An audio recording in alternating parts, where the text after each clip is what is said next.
ఇంధన మంత్రి గారు ఎవరి కిందనైతే సింగరేణి వస్తుందో డిప్యూటీ చీఫ్ మినిస్టర్ గారు బట్టి విక్రమార్క గారు ఆయన చెప్పారు లాభాలు 4701 కోట్లు అని స్వయంగా బట్టి విక్రమార్క గారు చెప్పారు. బట్టి విక్రమార్క గారు చెప్పిందని నేను మీకు వినిపిస్తాను. ఇవాళ విచిత్రం ఏంటంటే నికర లాభం 4701 కోట్లు అయితే 33% వాటా ఇచ్చినామని చెప్పినారు. 33% వాటా అంటే 1551 కోట్లు కావాలి. పనిచేటువంటి ప్రక్రియ రాష్ట్ర ప్రభుత్వం చాలా సంతోషంగా ప్రకటిస్తాం. రాష్ట్ర ప్రభుత్వం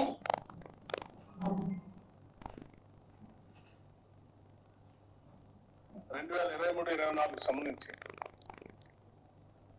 4701 కోటి రూపాయలుగా నికర లాభం 4700 కోట్ల రూపాయలు, 4701 కోటి రూపాయలని ఇప్పుడే డిప్యూటీ సీఎం గారు చెప్పింది మీరు విన్నారు. అందులో 33% ఇస్తున్నామని వారే ప్రకటించారు. మరి 33% 4701 కోట్లలో అంటే 1551 కోట్లు ఇవ్వాలి.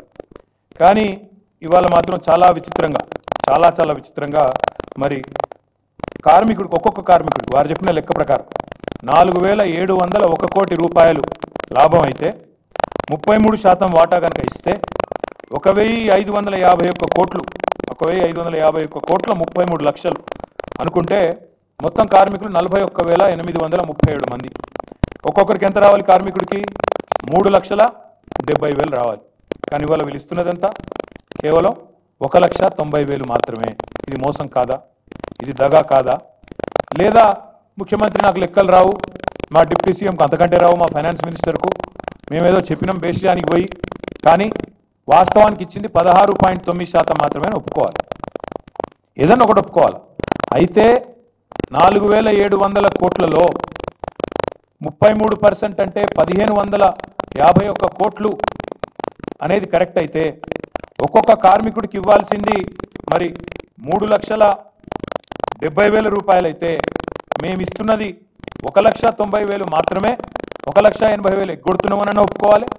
లేదా 33% ఇయ్యదలుచుకోలేదు, మేము 16.9% ఇస్తాం. కేసీఆర్ గారు 32 ఇచ్చినా మేము మాత్రం 16% ఇస్తామని చెప్పి ఒప్పుకోవాలి. ఈ రెండు కాకుండా ఇవాళ డ్రామాలు చేసే పనిలో ఈ ప్రభుత్వం ఉన్నది. ఇవాళ కార్మికుడి కష్టాన్ని దోచుకునే పనిలో ఈ ప్రభుత్వం ఉన్నది. గొప్పలకు పోతా ఉన్నారు, పెద్ద పెద్ద మాటలు చెప్పినారు. సంస్థ విస్తరణ కోసం ఖర్చు పెడతాం, పెట్టండి, ఎవరొద్దన్నారు? సంస్థ మేము విస్తరించలేదా?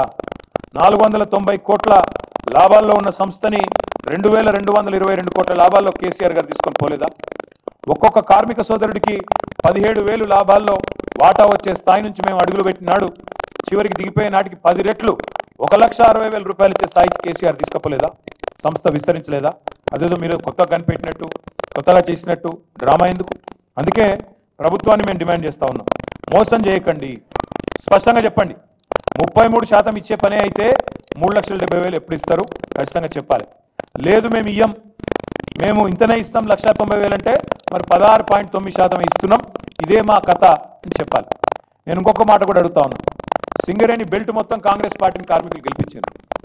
మొత్తం అది కొత్తగూడెం నుంచి మొదలు పెడితే చెన్నూరు కావచ్చు, మంచిర్యాల కావచ్చు, ఇల్లెందు కావచ్చు, సత్తుపల్లి కావచ్చు, భూపాలపల్లి కావచ్చు, మొత్తంగా బెల్లంపల్లి కావచ్చు, మంచిర్యాల కావచ్చు, మొత్తం గెలిపించినారు. రామగుండం కావచ్చు, మంతెని కావచ్చు, అంతా గెలిపించారు మిమ్మల్ని. మరి వాళ్ళకి మీరు ఇచ్చే బహుమానం ఇదా?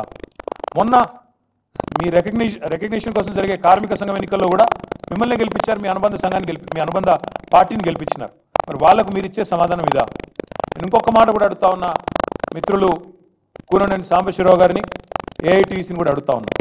మీరు కార్మికుల హక్కుల కోసం కొట్లాడుతామని చెప్తారు, మీరు రికగ్నైజ్ యూనియన్, ఇప్పుడు మీరు అక్కడ మీరు తప్పకుండా ఈ కుట్రపూరిత వైఖరి ఏదైతే కాంగ్రెస్ పార్టీ అవలంబిస్తున్నదో సిపిఐ కూడా తన వైఖరి చెప్పాలని చెప్పి కూడా నేను డిమాండ్ చేస్తా ఉన్నాను. మీ ఏఐటీసీ కూడా వైఖరి చెప్పాలి. రికగ్నైజ్ యూనియన్ మీరు చెప్పండి, సమాధానం చెప్పండి.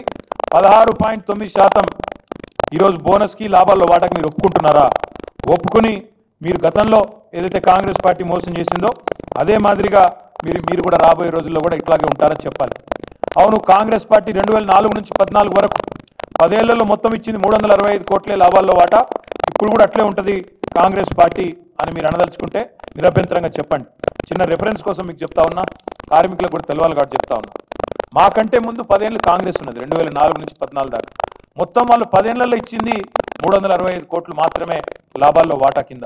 కానీ మేము 10 ఏళ్లలో మధ్యలో కోవిడ్ ఉన్నప్పటికీ, 2 ఏళ్ళు కోవిడ్ ఉన్నప్పటికీ మేము 9.5 ఏళ్లలో ఇచ్చింది 2780 కోట్లు. అంటే నక్కకు నాగలోకి అనుకున్నంత తేడా ఉంది. 365 కోట్లు ఎక్కడా, 2780 కోట్లు ఎక్కడా, దాదాపు 9-10 రెట్లు. కరోనానే రాకపోతే 10 రెట్లు దాటిపోయేది. కాబట్టి ఇది మాకు వాళ్లకు ఉన్న తేడా.